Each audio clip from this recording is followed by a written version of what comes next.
Amém, glória a Deus, graças a Deus. Deus é fiel, amém? Boa noite, gente, graça e paz, tudo bem?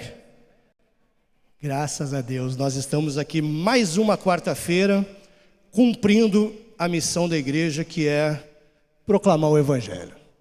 Então nós estamos aqui, e antes de nós outros o fizeram, e outros o fizeram antes deles, e assim por diante. E nós temos... Creio que todos aqui já têm a Bíblia na mão. Se não tiver, como diz o pastor Elias, abra o seu eletrônico, seu aplicativo, ou acompanhe a leitura aqui. Se você trouxe a sua Bíblia, abra no livro de Romanos, na Epístola de Romanos, aos Romanos, capítulo 1, dos versículos de 1 a 7. O apóstolo Paulo, ele consegue dizer muita coisa em poucas frases. Ele diz muito com muito pouco. Muitas vezes a gente gasta tanto tempo e tantas palavras e não consegue expressar aquilo que ele consegue em pouco tempo. E tudo o que ele diz está dentro do contexto daquele que está lendo. E no nosso caso, daquele que está ouvindo.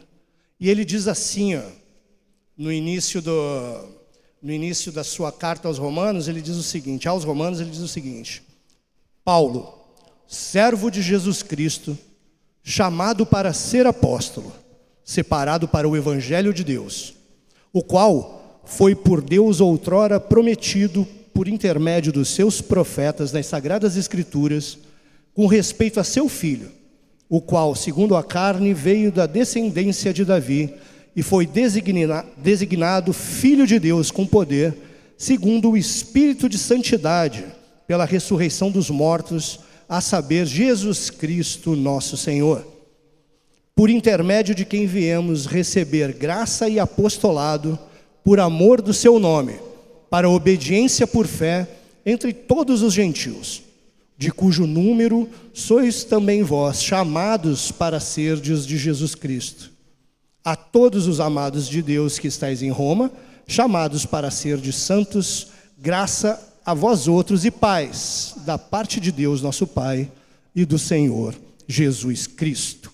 Aqui, como eu disse, ele usa muita referência e faz muitas referências ao leitor dele que está em Roma. Paulo vai escrever essa carta aqui, ele estava na Grécia, numa região chamada Acaia, perto de Corinto. Antes dele ir para Jerusalém, mas em torno de 57, 58 depois de Cristo. A intenção da carta aqui, primeiramente, é se apresentar, porque ao contrário do que muitos acham, nem ele, muito menos Pedro, fundou a igreja de Roma.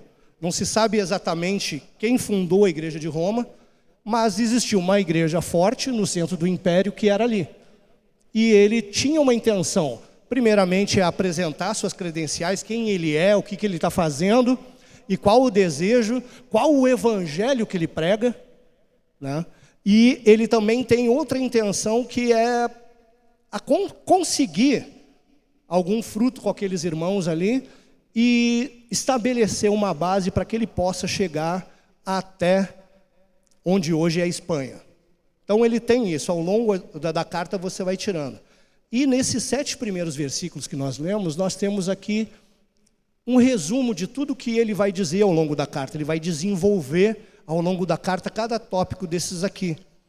E ele começa dizendo assim, Paulo, servo de Jesus Cristo, chamado para ser apóstolo e separado para o Evangelho de Deus.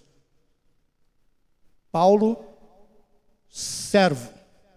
Primeira coisa que ele se identifica. Ele é um servo de Jesus Cristo. Um servo seria um escravo. É alguém que foi comprado. É alguém que não tem vontade própria. Ele se apresenta como alguém que pertence a Cristo.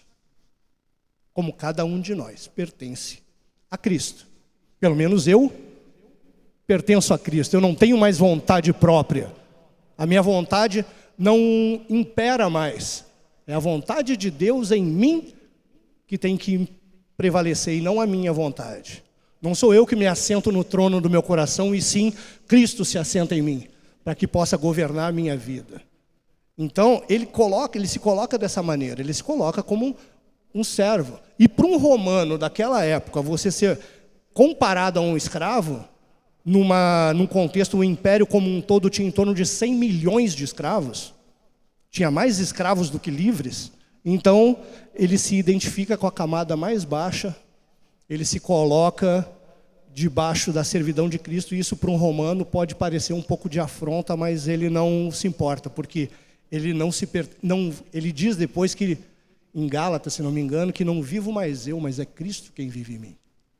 Então, depois disso, ele diz assim, ele foi chamado para ser apóstolo. Ele não é apóstolo porque ele quer. Ele é só um servo, ele não tem vontade própria. Ele foi chamado para ser apóstolo. O que é ser apóstolo? Antigamente, essa palavra ela veio mudando um pouco de sentido. Inicialmente, era entre os fenícios, entre os gregos, apóstolo era uma frota de navios que se dirigia para outro lugar para fundar uma colônia. Depois se tornou o nome do comandante dessa frota, ou do principal navio, que iria com uma missão especial e abrir um trabalho em algum lugar. Depois, o apóstolo é aquele que é enviado com a autoridade de alguém para uma missão especial. Então ele se coloca como servo, ele foi chamado para uma missão especial. Eu sou chamado como apóstolo deste que é meu Senhor. Ele se coloca dessa maneira e ele mostra que, além disso, ele é separado. Além de ser servo, ele é chamado para ser apóstolo e ele é separado para o Evangelho de Deus. Ele é posto à parte, ele é colocado. Ele não é um apóstolo qualquer, ele foi um apóstolo, ou seja, ele tem uma missão específica, mas essa missão, ela diz respeito não unicamente a um simples mandato qualquer, como era no antigo Império Romano, que você mandava alguém levar a notícia, uma boa notícia, que é o Evangelho. A gente compreende que o Evangelho, a tradução seria uma boa nova, uma boa notícia. E que não é uma simples boa notícia. Que boas notícias a gente recebe. Mas essa aqui é a principal notícia.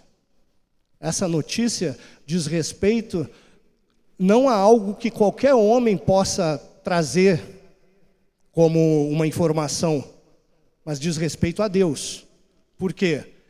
O que eu aprendo aqui é que o Evangelho, que é uma boa notícia, e para que eu compreenda que boa notícia é essa, eu tenho que compreender qual é a má. A má notícia é que a ira de Deus está sobre todos nós.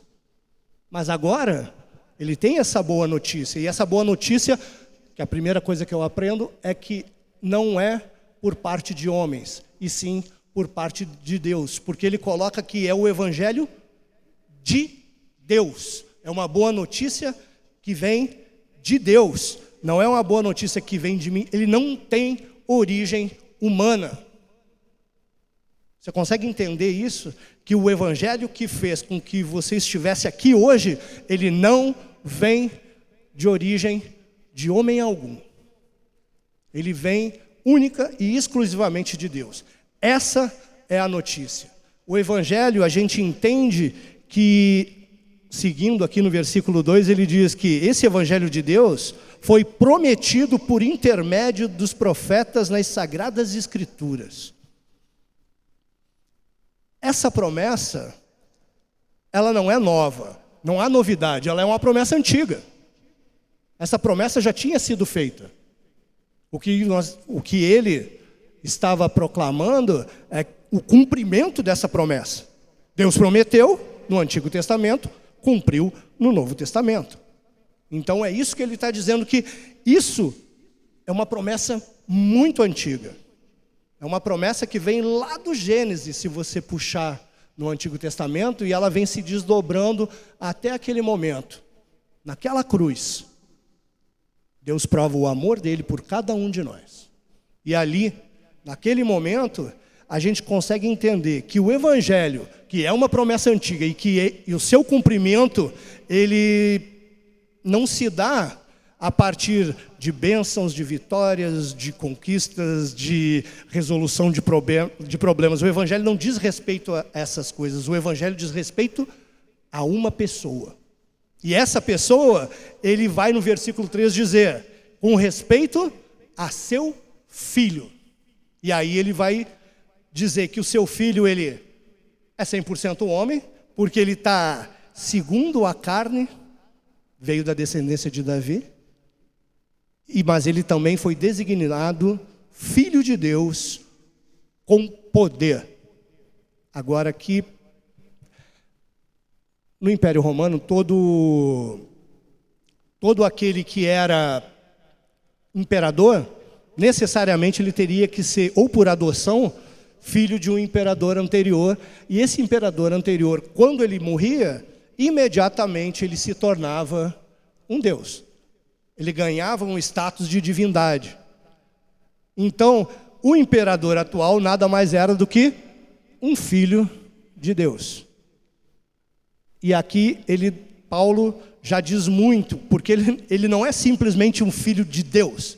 Ele é filho, dá para botar até aquele hífenzinho, filho, tracinho, tracinho, Deus, tracinho, com poder.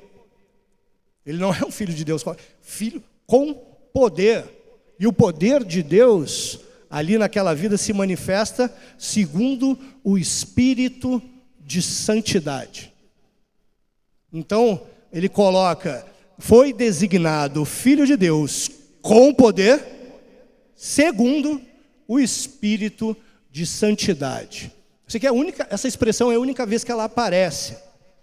Então, esse Espírito de santidade diz respeito à ação de Cristo, à fidelidade de Cristo, ao fato de que esse Filho de Deus, que tem poder, ou opera com o poder da ressurreição dos mortos, pelo fato dele não ter pecado. Esse Espírito de santidade, essa disposição de não pecar, de conseguir não pecar, só ele tem esse poder.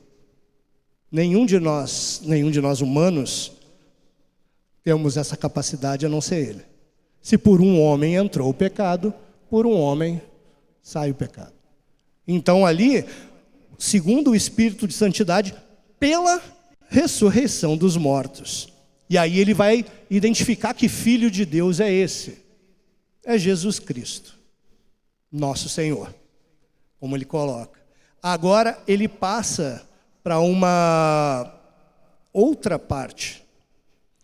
É a parte em que, se eu identifico Jesus Cristo como Filho de Deus, e ele tem poder através do Espírito de santidade, e esse poder é manifesto na ressurreição dos mortos, Cristo pôde dizer, toda a autoridade me foi dada nos céus e na terra. Então Cristo tem toda a autoridade sobre mim, sobre você, sobre até aquele que não crê. Toda a autoridade está com Deus. Toda a autoridade pertence a Jesus Cristo. Tudo foi dado a Ele. E fazendo referência a Ele ser servo, Ele foi comprado, assim como nós fomos comprados pelo sangue de Cristo. Foi derramado lá naquela cruz por sua causa. Porque a ira de Deus, quando vier a ser derramada sobre toda a carne, e ela virá sobre você, naquele dia,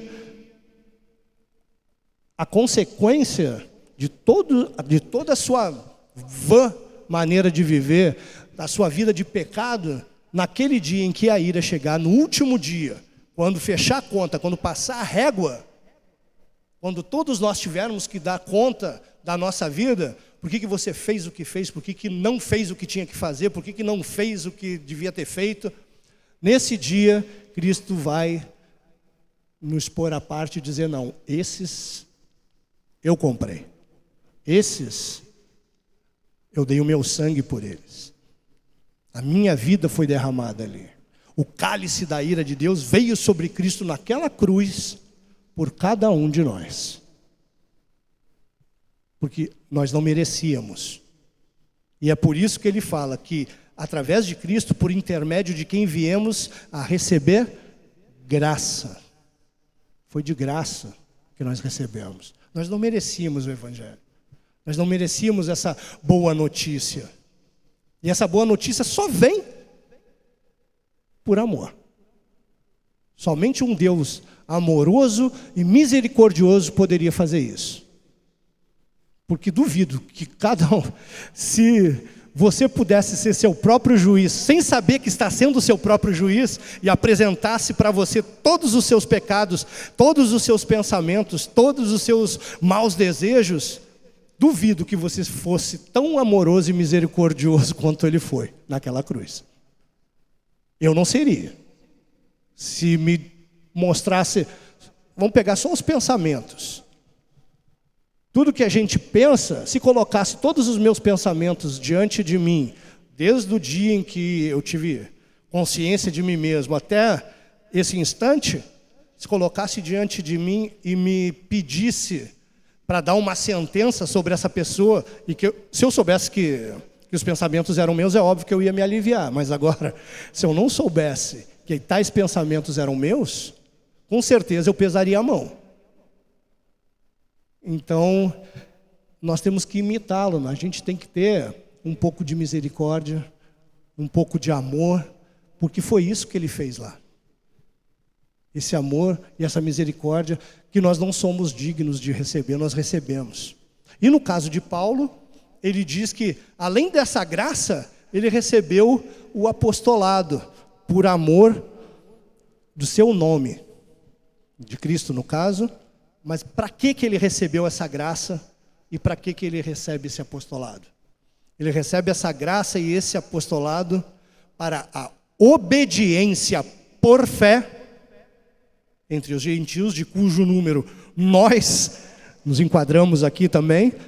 Nós somos chamados para sermos de Jesus Cristo, e depois ele repete, chamados para ser de santos. E aqui nós temos que fazer uma separação aqui. A salvação, a gente estabelece que ela é um processo. Por que ela é um processo? Porque você, quando a Bíblia fala de salvação, muitas vezes ela se refere que nós fomos salvos.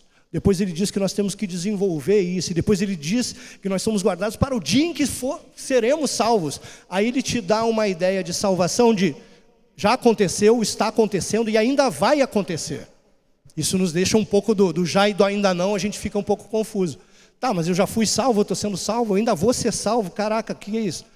Aí a questão aqui, quando ele fala, é que a salvação eu consigo dividir, arbitrariamente a gente faz para poder compreender, a gente coloca em 3 partes, em 3 etapas, vamos dizer, em 3 fases de libertação. Inicialmente, lá na cruz, com o sangue derramado, eu sou livre da culpa do pecado. A culpa do pecado que em mim estava e por isso me torna alvo da ira de Deus, essa culpa ela é removida. Eu sou livre da culpa do pecado. No entanto, como você pode perceber, você continua pecando. Por mais que você não queira, agora você não sente, você não vive mais no pecado. Mas você tropeça, cai, levanta e segue nessa vida. Porque agora você vai sendo liberto do poder do pecado sobre a sua vida. E lá no final, no último dia, no terrível e grande dia do Senhor, nós seremos, quando a nova criação surgir, quando o novo céu e a nova terra onde habita a justiça vier, nós seremos livres da presença do pecado. E lá não haverá mais choro e nem ranger de dentes. Então, esse processo da culpa do pecado, do poder do pecado, da presença do pecado, a culpa do pecado já foi, a presença ainda virá. E nós estamos aqui, nesse meio, lutando contra o pecado em nós, lutando contra a má natureza que vive em nós. Tanto é que Paulo diz assim, o bem que eu quero fazer eu não faço, e o mal que eu não quero fazer, eu venho a fazer. Se não fosse Deus, como é que ele diz? Bendito seja Deus que em nós opera tanto o querer quanto o realizar. Porque quando eu tento o meu querer, o bem que eu quero fazer eu não faço. Então aqui, ele nos chama para o seguinte: primeiro, para a obediência por fé. Porque esse processo dessa libertação do poder do pecado sobre a nossa vida, nós damos o nome de santificação. Logo depois de sermos salvos da culpa, esse processo contínuo que vai durar a sua vida inteira, daqui à glória, é um processo contínuo de santificação. Sempre. E aqui é quando você se esforça e sozinho você não consegue, porque Cristo diz que sem Ele você nada pode fazer. É quando você se volta, é quando você dobra o seu joelho, é quando você chora, é quando você ora, é quando você tenta vigiar e não consegue. Que nem os apóstolos que tentaram vigiar e ficaram dormindo. E assim, e Cristo nos dá várias passagens na Bíblia, a gente consegue ver Cristo nos dando algumas parábolas e ensinando o quão é importante andar com Ele, estar com Ele e principalmente obedecer ao que Ele diz. E essa obediência, ela vem por fé. Fé é confiança. Eu sei o que Ele representa para mim. Eu sei quem Ele é. Eu sei que Ele é quem Ele diz que é e faz o que Ele diz que faz. Então eu confio nele e por isso eu obedeço. Ele diz que aquele que ouve as minhas palavras, esse é o que me ama. Você mostra que ama a Cristo no momento em que você ama o próximo e no momento em que você obedece o que Ele está falando. Então essa obediência é por fé. E Ele nos chama também para sermos santos. Porque Ele diz aqui, o apostolado por amor do seu nome, para obediência por fé, entre todos os gentios, de cujo número também sois vós, a todos os amados, chamados para serdes santos. Nós também somos chamados para obedecer e para se santificar. Você consegue entender que uma coisa está atrelada à outra, e essas duas coisas estão atreladas ao Evangelho, que é um Evangelho que é de Deus. Ele não é de homem, ele não é uma ordem comum de um homem qualquer. É o próprio Deus que dá essa ordem para que nós sejamos santos e que nós confiemos naquilo que Ele diz. Para que nós nos ponhamos à parte do mundo, para que a gente possa chegar no final, como Paulo chegou no final da vida dele, e ele escreve a Timóteo dizendo que combateu o bom combate, completou a carreira e guardou a fé. Será se a gente vai conseguir? Vai depender de você. Você vai lutar contra aquilo que tem em você, aquela má natureza, aquele velho Adão querendo sair ali de dentro. Tem uma frase de uma música secular que diz assim, que é o para-inferno de Adão na gente. O negócio é um inferno paralelo do fato de você ser um descendente pecador de Adão. Contudo, você não é só um descendente pecador de Adão. Agora, você foi liberto da culpa do pecado. E cumpre a você obedecer, confiando que Deus cumpre e é fiel, como foi cantado aqui, cumpre tudo o que Ele fala. Nenhuma das suas palavras caiu por terra. Nada, nenhuma. E se você não acredita em mim, é só você começar, só vai em Mateus 24, começa a ler e começa a ver o estado do mundo como ele está. Ver se não está exatamente como ele disse isso, porque isso foi prometido lá atrás. Foi anunciado lá atrás e foi cumprido no novo, e Ele fez outras promessas. E uma das grandes promessas que Ele faz é que Ele vem nos buscar. E nós aguardamos e aguardamos. Não importa o que aconteça, nós nos mantemos firmes. Ainda que a figueira não floresça, a gente se mantém firme. Não interessa, não importa, a gente continua firme. Porque essa obediência por fé é necessária para que a gente desenvolva essa santificação. Para que a gente possa atender a esse chamado de Deus. Porque ele fala aos romanos e estende a nós também esse chamado, chamados para serdes santos. Ele nos chama para nos santificar. Nós nos colocamos à disposição dele, nós baixamos a nossa cabeça, porque nós entendemos que nós fomos comprados e não temos mais vontade própria.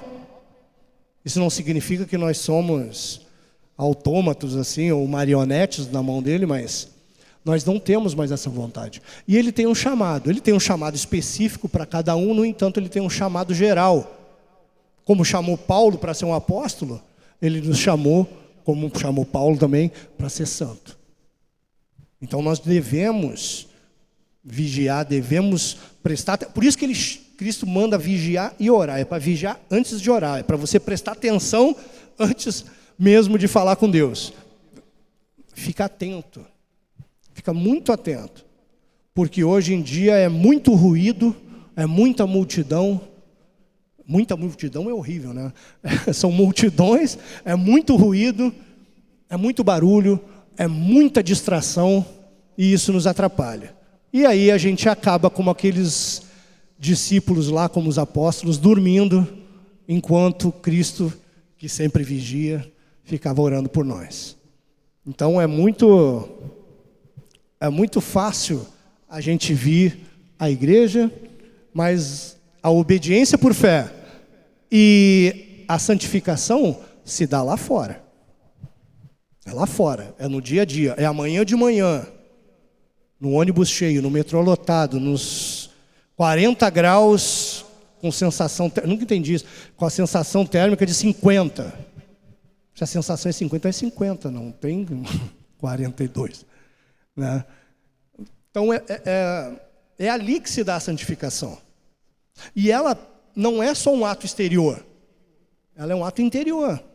É você se reconhecer como um escravo, saber que foi comprado e que não tem vontade própria, e que há um chamado para a sua vida. Um chamado geral, e você é separado para proclamar o evangelho, que não é uma notícia dada por homens, mas é um evangelho que vem do alto. É uma notícia, é uma missão, é um chamado específico para que cada um de nós compartilhe aquilo que nós recebemos, que é Jesus Cristo. O mundo precisa saber disso, embora ele ignore, embora ele nos distrate. Não importa, faz parte. Ele avisou. Isso já estava escrito. Todos os profetas do Antigo Testamento, segundo Jesus Cristo, foram mortos. Nenhum deles. Eu vi está rolando na rede social, é tipo um teatrinho, onde os 12 apóstolos estão reunidos, os 11 na verdade, né? Que os caras falam, nós 12 aqui, 12 não, 11. Estamos aqui, não sei se alguém viu isso, e eles estão discutindo, tá, Jesus morreu e a gente vai fazer o quê? Disse, não, vamos inventar que ele, aí Pedro dá a ideia, né? Vamos inventar que ele ressuscitou. Ah, beleza, vamos inventar então. E a gente ganha o que com isso? Não, a gente vai ser perseguido e a gente vai ser morto. E o cara, pô, mano, não estou vendo vantagem nisso, inventar esse tipo de coisa. Porque o mundo às vezes não crê. Às vezes não, o mundo não crê. Mas nós pagamos o preço da descrença deles, assim como Cristo pagou por todos nós. Só que nós não vamos ser pendurados numa cruz, não vamos sangrar. Alguns de nós não, né? Embora alguns irmãos pelo mundo estejam sofrendo, né, toda sorte de perseguição. Mas se isso chega até nós, como você vai reagir? Como anda a sua vida? Você tem sido de fato santo? Você tem obedecido por fé? Se a gente passar um filminho aqui sobre, como eu disse, sobre os pensamentos, sobre os sentimentos, porque eu estou falando de atos que são internos. Não estou falando de padrões de comportamento, porque eles vão refletir aquilo que tem por dentro. Então, é uma reflexão que cada um de nós, que cumpre a cada um de nós fazer. Ela é dolorosa, muitas vezes, porque você é obrigado a se encarar de uma forma que não vai te agradar, porque você tem a tendência, você, no caso nós, né? Nós temos a tendência sempre a nos proteger. A gente sempre se protege. Eu sempre vou me proteger, eu sempre vou buscar o melhor para mim. Quando na verdade não é esse o intuito. O intuito é cumprir aquilo que Deus deu a cada um de nós. O intuito é cumprir a vontade dele em nós próprios, em primeiro lugar, e depois com o outro. Porque falar de Jesus não é questão, é uma questão de intrepidez, ousadia, é óbvio que existem esses elementos, mas falar de Cristo é uma questão de amor. Uma questão de você amar o próximo a ponto de dar para ele a única coisa que importa realmente nesse mundo. Porque daqui a alguns anos, muitos de nós não vamos estar aqui se Jesus não voltar. Se Jesus voltar, nós vamos estar em festa lá em cima, mas se ele ainda não voltar, ninguém vai levar nada. A única coisa que você vai levar é Cristo. Melhor, a única coisa, quem vai te levar é Ele. Mas é necessário que o Espírito Santo esteja em você. E o Espírito Santo não vai estar em quem não está nesse processo de santificação, em quem não obedece por fé. Então o Espírito Santo tem que estar em você. Porque ele fala que eu e meu Pai viremos e faremos nele morada, se você obedecer a palavra, porque você o ama. Então, a chave de tudo isso daqui é o amor. É o amor de Deus derramado no Evangelho. E esse Evangelho é sobre uma pessoa que já tinha sido anunciado a sua vinda, e ele veio e cumpriu tudo o que havia sido dito a respeito dele. E agora, ele nos chama para obedecermos a sua palavra e sermos santos. Vamos ficar de pé, gente? Fazer uma oração simples, direta, para que nós possamos compreender o quão profundo foi aquilo que Deus fez por cada um de nós. Porque hoje é o dia da República, né? E a gente tem a tendência de achar que reino de Deus, essa palavrinha reino, a gente muitas vezes compara a um lugar que tem a ver com bandeiras, fronteiras e toda uma estrutura. Mas na verdade é uma palavrinha grega chamada basileia, olha que bonitinho. E ela é mais do que a ideia de reino, ela é a ideia de reinado. Quando ele diz que o reino de Deus está em vós, é que o reinado de Deus está sobre a sua vida. Então, é Deus governando, é Deus sendo Senhor, é você sendo servo de Deus e atendendo ao chamado dele para obedecer e ser santo. Amém?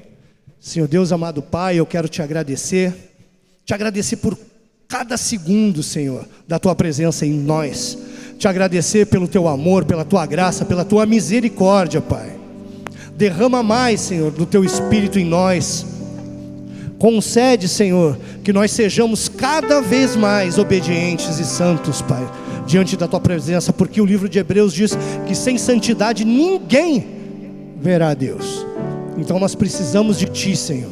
Nós precisamos cada vez mais de ti, Pai, do teu poder.